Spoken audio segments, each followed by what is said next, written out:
when did you have that aha moment, that enlightened moment when you figured out that, gee, this may have been a little rough riding for this many decades or years before, and all of a sudden you could sit back and say, take a deep breath and say, well, okay.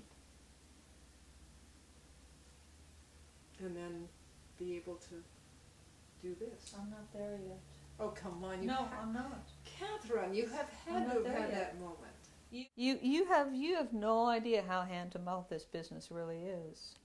Well, yeah, I do, because it's the same thing with mine. I don't have an adult publisher right now. I have a young adult publisher here in the U.S. I have an adult publisher in the U.K. I've been away from Doubleday for over a year, and so far we haven't managed to hook up with a new U.S. publisher. But I don't have any sense that, okay, now, I never have a sense now I can sit back and know that. Well, it's not sit back and do nothing. I don't mean that, but just sit back and have confidence that they're gonna move now. They're gonna be read now. No, that's a constant struggle. But you do have faith. Yes, I do.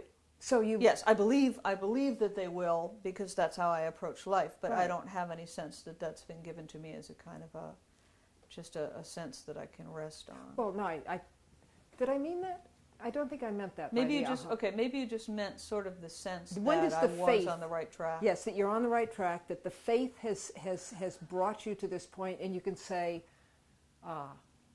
okay, I have enough deep-seated spiritual foundation now. I have enough faith in my work, myself, my life, that it's no longer a struggle. To some degree that's a work in progress. Mm-hmm. And to some degree I think maybe the answer to that question was the 2-week period in, I believe it was about 1994 or 1995, when after struggling for something like 2.5 years to publish my first short story and getting, I counted, 122 short story rejections, I placed one, 5 days later I placed another, and 9 days later I placed another. That was a moment when, and all the same stories I've been trying to publish before, not revised. And that was the moment when I said, oh, it really was okay to quit my day job. Mm-hmm. It really was not a mistake to quit my day job. It's something along the lines that I look at, that all of the tumblers to the lock in the universe fell into place for you, and this wonderful happening of... It's a work in progress. Still? Yeah, I think it's something that we hone.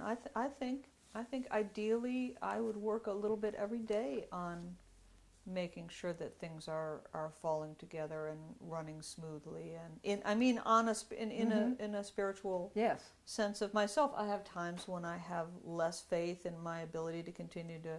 You have doubts? To do this as I wouldn't say doubts. I would say more of a sense that there will be a struggle involved. And then other times I think, no, it's all coming together. It's all falling into place. The only time that I ever really stopped and seriously considered whether I wanted to keep doing this was about, I'd say, a year and a half, maybe 2 years after the whole pay it forward phenomenon. And believe me, it was a phenomenon. Yes. It was not a book, it was a phenomenon. Not entirely positive, had some positive aspects to it, but challenging too.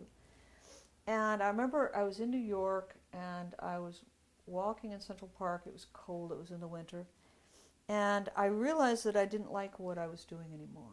And I got into writing because it was my passion, it was what I loved. I didn't love the traveling, I didn't love the fact that the whole phenomenon around my name didn't really seem to have much to do with writing anymore. This is my problem with the pay it forward phenomenon. I love it, it's a blessing in its own way. The problem is, to me, it's a book, and I am a writer. But to 99% of the people who spark to this, they have no interest in me as a writer and don't really care about books. Some of them, that's not true entirely. Some of them have read the book, some of them have only seen the movie, some have only heard of the concept. And so I have this odd disconnect going. It's not a complaint, it's an observation that's helping me kind of get centered again. I have this disconnect going between the quality of my name as a writer and the number of people who read me and the number of books that I sell.